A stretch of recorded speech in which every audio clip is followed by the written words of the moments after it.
Hello friends, இந்த வீடியோவில் என்ன பார்க்க போகிறோம் அப்படின்னா, வெளியில் போனாலே வந்து பார்த்தோன்னா நமக்கு வந்து வீட்டுக்குள்ளே முழுசாக வருவோமான்னு தெரியல. எங்கே பார்த்தாலும் ஒரு பக்கம் நாயாக இருக்குது, ஒரு பக்கம் மாடாக இருக்குது. ரொம்ப ரொம்ப பயமாக இருக்குது. அது ஒரு நாய் இருந்தால் கூட பரவாயில்லை, கூட்டம் கூட்டமாக நாய் வந்து உட்காந்துருக்கு. பார்க்கறதுக்கே ரொம்ப பயமாக இருக்குது. இதில் வயசானவங்க, குழந்தைங்க எல்லாருமே வந்து போகிறோம். எனக்கெலாம் அவ்வளோ பயம். ரோட்டில் போகும்போது நம்ம திரும்பி வருவோமா இல்லையா தெரியல, அந்தளவு வந்து பயமாக இருக்குது. மாடுகள் வந்து பார்த்தா 1 2 இருந்தால் கூட பரவாயில்ல, கூட்டம் கூட்டமாக வந்து மாடுகள் வந்து நின்றுக்கிட்டு இருக்கு. நேற்று நான் போகும்போது பார்த்திங்கன்னா ஒரு 10 மாடு நின்றுக்கிட்டு இருக்கு ரோட்டில். எப்படி போக முடியும்? அதுக்கப்புறம் நான் திரும்பி போயிட்டேன். திரும்பி அதுக்கப்புறம் நேராக போய் அப்புறம் வேறு ரோடு வழியே வந்து போனேன். ஏன்னா அது ஒரு மாடுனா நீங்கள் போவோம், 10 மாடு இருக்கும்போது எப்படி அந்த இடத்துல போக முடியும்?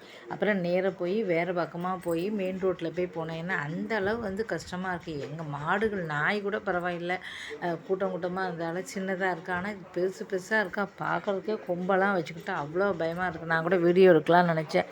அதுக்கப்புறம் வந்து பார்த்தீங்கன்னா வீடியோ எடுக்கும்போது ஓடி வந்துடக்கூடாது, ஒரு மாடு 10 மாடு ஓடி இருந்தால் என்னத்துக்கு ஆகும் அப்படின்னு சொல்லிட்டு தான் வீடியோ வந்து எடுக்கலை. ரொம்ப ரொம்ப கஷ்டமான ஒரு சூழல் தான் இருக்குது வெளியில் வந்து. அதனால் யாரும் நீங்கள் வெளியில் வந்து வயசானவங்க, குழந்தைங்களாம் வெளியில் அனுப்பாதீங்க. கண்டிப்பாக தனியாக அனுப்பாதீங்க. நீங்கள் அப்போ அவங்க போகணும் அப்படின்னா, ஆஸ்பத்திரி எங்கேயாவது போகணும் அப்படின்னா நீங்கள் கூடவே வந்து போய் கூட்டிகிட்டு போயிட்டு கூடவே வாங்க. கண்டிப்பாக வெளியில் வந்து விடாதீங்க. ஏன்னா வெளியில் வந்து நமக்கு ஏதாவது காயம் ஏற்பட்டாலும் பொறுப்பு கிடையாது. அப்புறம் வந்து பார்த்திங்கன்னா நான் ரொம்ப ரொம்ப கஷ்டம், உயிருக்கே பயம் கிடையாது. 10 நாய் வந்து நம்ம கடிச்சிதுன்னா அந்த வந்து யாராவது வந்து காப்பாற்றக்கூட பயப்படுவாங்க. அதனால் நீங்கள் ரொம்ப ஜாக்கிரதையாக இருங்க. மாடு வந்து பார்த்தீங்கன்னா அன்றைக்கி கூட ஒரு மாடு அப்படியே நான் சுவத்தோடு தேய்க்க வந்துச்சு. போய்கிட்டு இருந்தேன், திடீர்னு வந்து பார்த்தீங்கன்னா எப்போவுமே பக்கத்தில் போவேன், அப்படியே சுவத்தில் தேய்க்கிறதுக்கு வந்துச்சு. டக்குன்னு நான் விலகிட்டேன், இல்லாட்டா சுவத்தோடு சேர்த்து வந்து என்னை அப்படியே நசுக்கியிருக்கும்.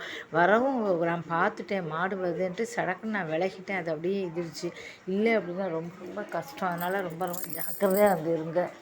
எப்போவும் வந்து பார்த்திங்கன்னா மாடு நாய்களுக்கு வந்து யார் வயசானவங்க யார் போனாலும் சரி, வெளியில் போகணும் அப்படின்னா தனியாக போகவே போதாதுங்க. யார் போனாலும் கூடவே ஒருத்தர் வந்து போங்க. அப்படின்னா ஒருத்தருக்கு ஏதாவது வேணுன்னா நமக்கு வந்து உதவி செய்யறதுக்கு முடியும்.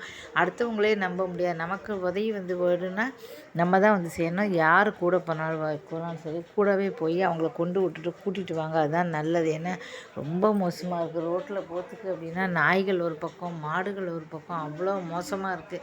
ரோட்டில் நடந்து போகவே வந்து முடியலை. காய்கறி வாங்கிட்டு வரத்துக்குள்ளே, அதுவும் கையில் வந்து சாமான் வச்சோன்னு வச்சுக்கோ, நாய் பின்னாலே வந்து வருது. ஒரு பக்கம் அந்த மாடு கையில் வந்து இப்போ காய்கறி வாங்கிட்டு வரேன் பின்னாலே ஓடி வருது. நான் பயந்தே போயிட்டேன். ரொம்ப ரொம்ப உங்கள் உறவுகள் வந்து உங்களுக்கு வேணும் அப்படின்னா நீங்கள் வந்து கண்டிப்பாக கூட இருந்து தனியாக வந்து விடாதீங்க. இந்த வீடியோ பிடிச்சா மறக்காம சேனலை சப்ஸ்கிரைப் பண்ணுங்கள். நிறைய வீடியோக்கள் வந்து போட்டிருக்கேன், தொடர்ந்து ஆதரவு கொடுங்க. நன்றி, வணக்கம்.